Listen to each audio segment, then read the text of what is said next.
Hello and welcome to Sobrix. I'm Adam and this is Sobrix. This is my channel for reviewing Lego sets and building them and other Lego related stuff. In this video I'm going to be taking a look at the special limited edition Lego Wonder Woman set.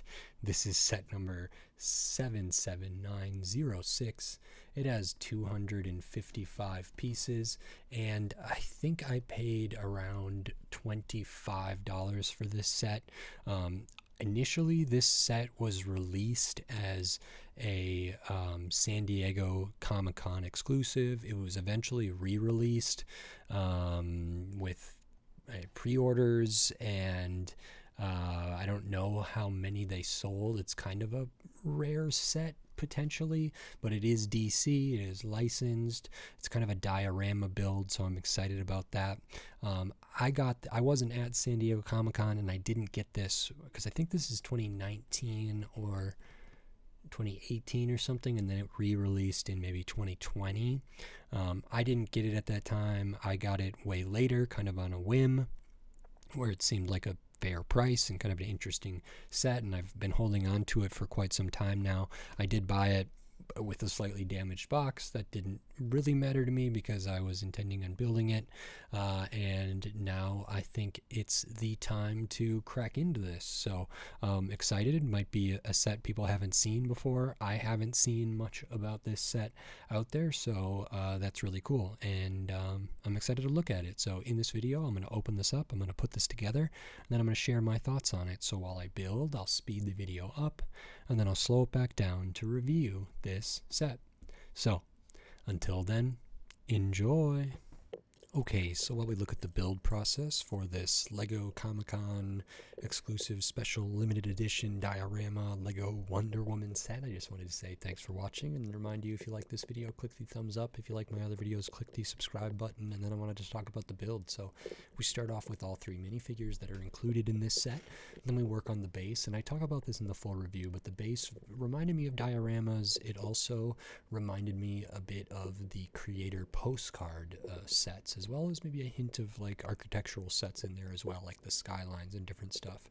So once we get the base completed, we can start working on the backdrop wall there, which has a really nice gradient of color. It's actually more complicated than it may appear from the outside. It's not just bricks all the way across, making a flat back, because we do need to put stuff in the foreground a little bit. So we build up this kind of cliff area, this rock formation over on the right side of it, and on the left side we build the outline of this pretty well accomplished kind of cloud of smoke or mist or something there, or this swirl of air or something. And then we can see we're working on the sub-assembly for that there, kind of put on all the last finishing touches and arrange the minifigures, and that's it. So now on to my review for this set.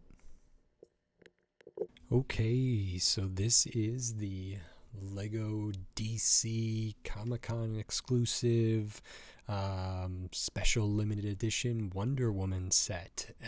This is pretty cool. It's, I think, a little bit smaller than I thought, but maybe I should have known better by looking at the box and the official images and stuff.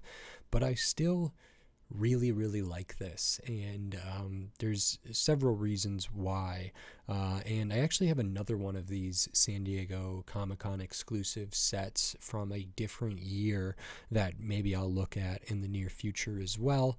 That one I think I did overpay for. This one I'm sort of okay with the value, as it were, and we will just get into it because there's lots of stuff to look at in here. And the first thing we will look at is the minifigures, because you do get 3 minifigures. I forgot to have the extra pieces laid out here already, but the first minifigure we will look at is Wonder Woman. So this is a character, I don't know how many times they've appeared in Lego form, in minifigure form. I know that like Wonder Woman 1984 had some sets, play sets and different things. Maybe the first Wonder Woman movie had that as well. I'm not positive, but kind of interesting here. And I'm really, really impressed with this minifigure. To me, this seems like it's of the quality of like a CMF or something there, and I don't know if that's always how Wonder Woman is portrayed. This is also referencing like Wonder Woman from, I think, the like 40s or something like that. It's from the whole model is from a somewhat of a um, what do we have here? Fall issue. I think it's from quite a while ago. So this isn't necessarily the same exact Wonder Woman that like Gal Gadot played in the most recent DC universe here, but this is really, really good. So first we have the hairpiece, which is nice. It's a good hairpiece. We have this printed on there. It's not dual molded as far as I can tell, so that's all printed on there, but we do have kind of that crest and the star up there, which is really nice. Face printing is good, if a little bit basic. They do have an alternate face here, which is maybe them engaging in battle, a little more aggressive, angry looking, different stuff like that. So good to get that. Torso is really cool. We have the suggestion of hips on the side, kind of a waist area there, with a nice eagle crest here over the chest and the stomach area, and it has a pretty low, the armor that she wears is kind of doesn't have a stuff around the neckliner there. I think the printing kind of up around the neck could be a little more tan. It doesn't seem to me in person that it matches exactly with the color of the minifigure head, or the arms for that matter. The arms are printed, so they do have the cuffs here that are classic for Wonder Woman to have. We have this beautiful skirt piece which goes between the minifigure legs and torso area there. So this is printed all the way around with these stars there. It's blue with the white stars. That's really, really cool. That's one of the things that made me think it was similar to a CMF in some ways. And then we also have the legs underneath that, so no printing on the midsection, but that does get covered up by the skirt piece here. We do have a ton of printing on the legs, and this really impressed me because these are dual molded legs. As you can see, we have the blue and the red here, and then they're printed all the way down, you know, top to bottom, with different prints to match, you know, the skin tone and everything else. And they are also printed on the side, which is something that I don't see a ton in just typical minifigures. It occasionally happens. I would say that's, to me, more akin to CMF style minifigures, and that's pretty cool to see that be the case for this figure here. So I was really impressed to see dual molded legs with printing around the sides there, because this tan for the skin tone is not the molded plastic color. It is blue, but it also goes on to the red to kind of color match those. You know, printing this tan over blue and printing the tan over red is different, as well as the kind of details for the boots down there and all of that. So that's pretty impressive, and we still have these stars kind of going around underneath the skirt there. So that's really great. Looking at the back of the torso, not a ton there. We do get some musculature with the back. It's kind of the continuation of the front armor area there, or costume that's on the back. So the upper back is exposed there, and that's all very good. So really good figure here. The next one we'll look at is Etta. I think Etta Candy, Ettacandy.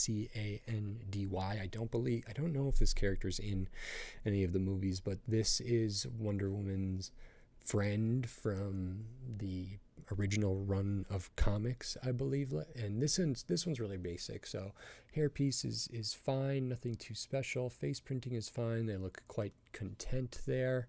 They do have an alternate face where they look quite a bit more concerned. The torso is pretty basic, just a striped shirt kind of there, and they are on the shortest legs that Lego makes, so they don't bend at all. There's no midsection. Back of the shirt is just those stripes continuing, nothing on the arms, no extra printing on the legs or anything like that, but that is fine. And then the third minifigure here is again one that I would consider maybe more to be akin to like a CMF style thing. So this is really, really neat. And then we have Cheetah here. So they do have this blade that is their accessory. We have this hairpiece or headpiece here, which is like the cheetah, not helmet maybe, but their cowl or their thing, the mask or whatever. So this is molded special with like the ears and stuff, and then it is printing all the way around it on the sides of the cheeks, up towards the top, all the way to the back. This character has an alternate face. So this one, it's pretty similar to Wonder Woman's face, but the mouth is a little bit different, as well as the eyebrows. And then we have kind of a more aggressive face here as well, maybe for fighting or something like that. So that's good. Looking at the torso, this is really nice. Again, we have kind of these suggestions of hips and a waist there. And then for this cheetah character, they kind of wear like a bodysuit kind of thing, but tons of printed details in here. And the color match for the kind of skin tone up at the neckline is better on this one because it's printed on yellow in my opinion, so that's really nice. We do have printing on the arms, so we have the continuation. Looking at the back of the torso, we have a good amount of printing back there, as well as some musculature. You can see the back of the head there as well. There is printing on the midsection, so a little bit there, and there's also kind of a rubbery tail piece that's put in there, which I think is, unique to this set. So we have this cheetah tail here that is also printed on both sides of it.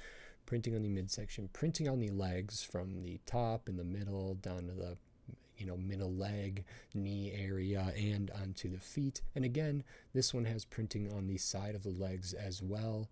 So side of the arms, the legs, printing on the tail piece here, printing on the midsection, all the way around here. So this to me is again really, really good quality and really detailed.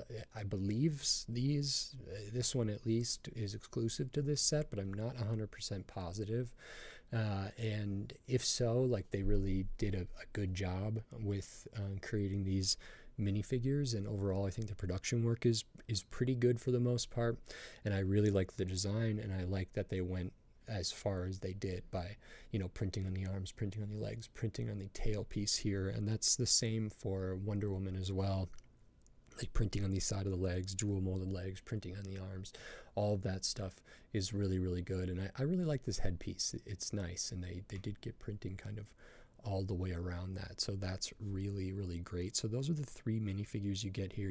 Etta Candy is pretty basic, but they're kind of a side character, potentially kind of a person in distress that needs saving, and maybe that's what's going on here. And then the rest of the set, the rest of the build, is this kind of diorama type scene, kind of a display piece here. So one of the first things to note, there's no stickers in this set. There isn't a ton of places where they would be. So this tile down here, which says like Wonder Woman number 6 fall issue 10 cents DC, this is kind of the type of, it's the same kind of logo on the box and on the booklet. And when looking at the comic book cover that this is originally based on, that's really nice to get there. So that's a nicely produced printed tile. Very happy to get that. I'm almost certain that that's exclusive to this set.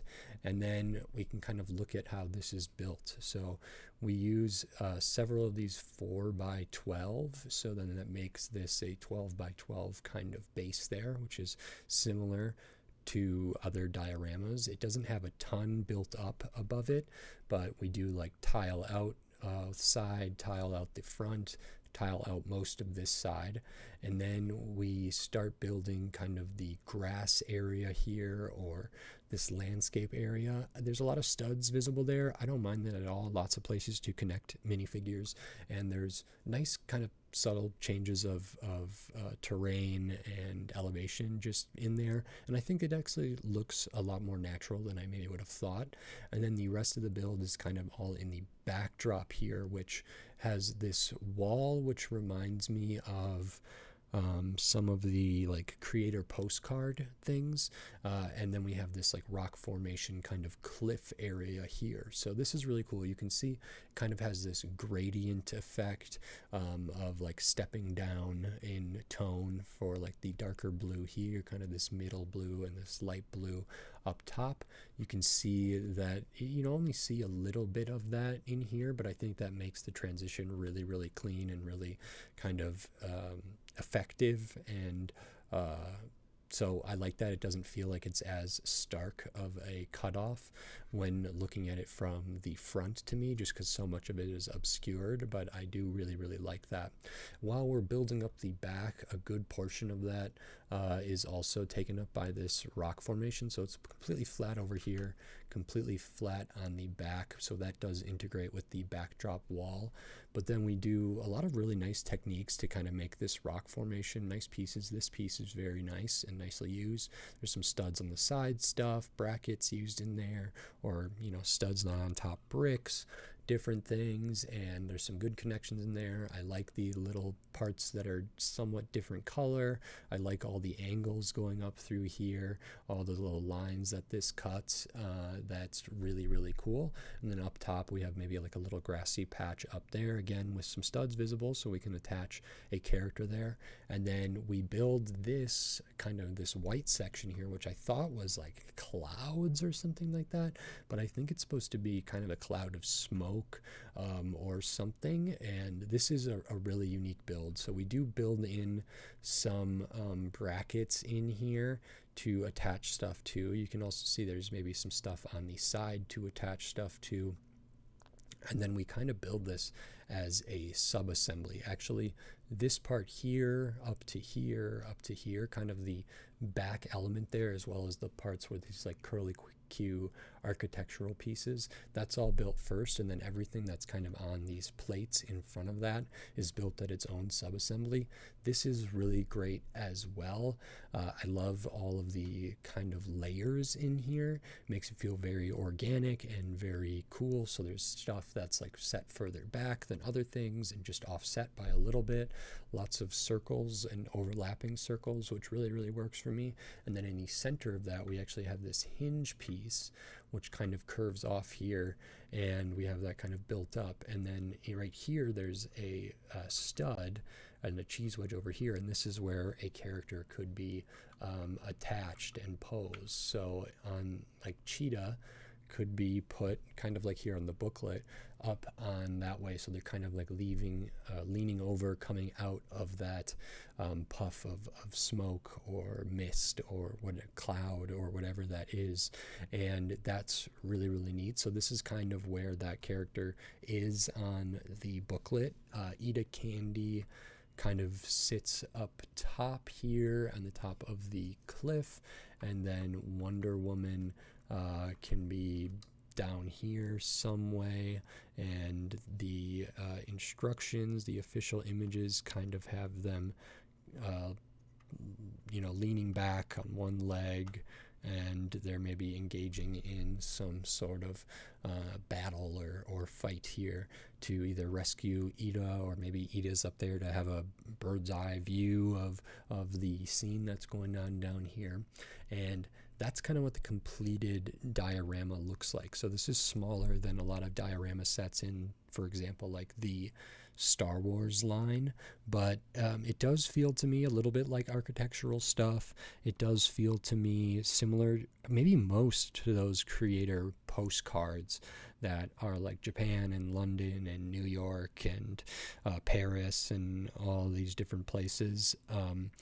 They kind of have this backdrop and not as deep of a foreground, but a similar kind of thing here. So I like to see that, and I thought this came together quick. It was an interesting build, more interesting than I thought it would be.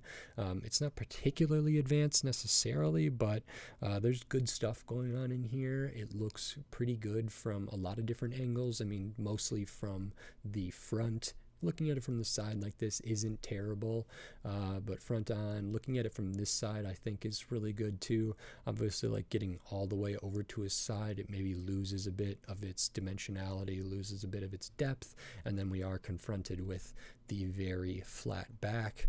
Looking at it from the back is not particularly interesting or nice to look at. I think that's nice that the back is all flat here so that this can be tucked against a wall, or something could even be used maybe as a book stand or book stop thing that they put on a bookshelf that maybe holds the books on one side, but then you might not see some of this other stuff going on. And I think this is really cool. This is based on a real comic book cover, and I think I will put a picture of the cover of the comic book this is from. It is from the 40s. I want to say 43, so October 1943, which is 80 years ago at this point. And the cover does feature kind of a whirlwind kind of cloud of smoke that Cheetah is appearing out of, launching out of. Wonder Woman is on the ground here, and then Etta Candy and some other bystanders, or maybe pedestrians or civilians, are kind of standing next to or in front of the cliff. In this rendition, they placed the character up here on top of the cliff, so I will show the kind of picture there for the cover of this, so you can kind of see these side by side. And I think it's a really good representation, a really good approximation of that cover.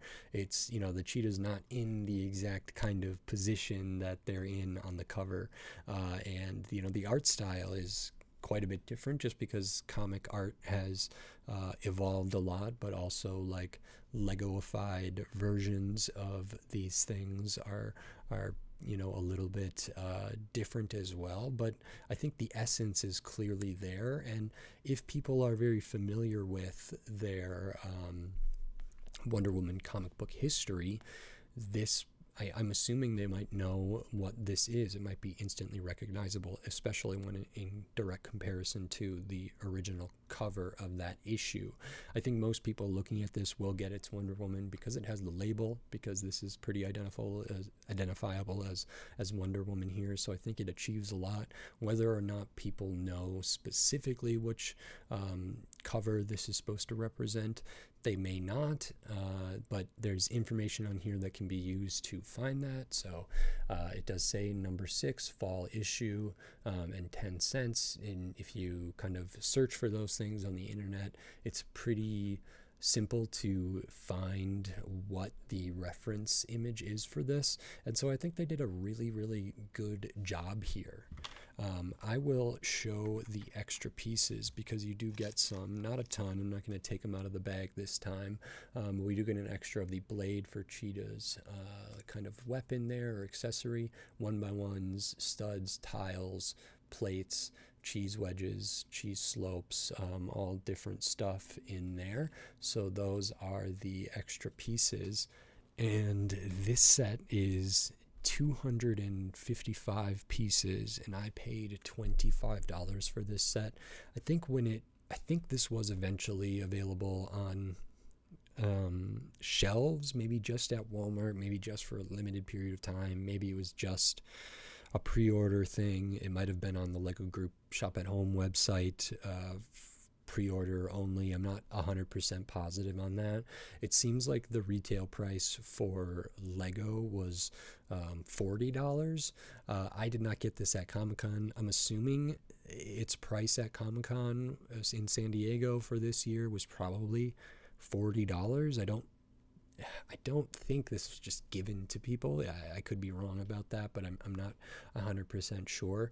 I paid $25 for this, and considering the amount of pieces, the amount of Lego here, that feels fine. And then considering the IP associated with this, the quality of the minifigures, especially the main two here, being up to what I would consider kind of CMF quality minifigures, I think this really totally makes sense at $25. At $40, I'm a little bit iffy on. I don't know what the aftermarket value is of a sealed copy of this. I think around $20 to $30 is the average I saw. I don't know if these minifigures are particularly valuable. I probably do put a significant amount of value on those because, in my opinion, they're very good quality, well produced, well designed, and fit really, really well. So I think I got a fair deal on this one.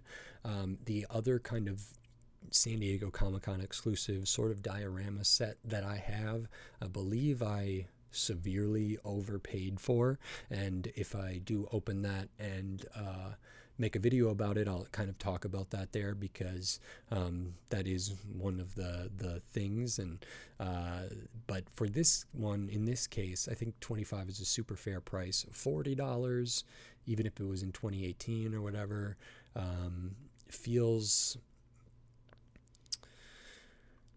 a little bit high. I think adult-oriented, exclusive diorama display type pieces are or do carry kind of a premium price, and that's true with Star Wars dioramas and other stuff. Because this is like no stickers and really, really good quality, I think it probably makes sense for Lego to price it there, although I don't know if that's extremely representative of the actual set's worth here. So I'm not 100% sure on this. It appears that I don't know if this was going to go up in value, if I should hold it and whatever. And same with the other one that I overpaid for and try to get more, or at least what I paid back. But I'm not sure if the market for these is super established, because I don't know how many people know about them or how many are available or in circulation. So it's a little bit of a weird market point there, but I was super happy with the price I paid for this, and I think it's fine here with what I have in front of me. I think it makes sense, $25.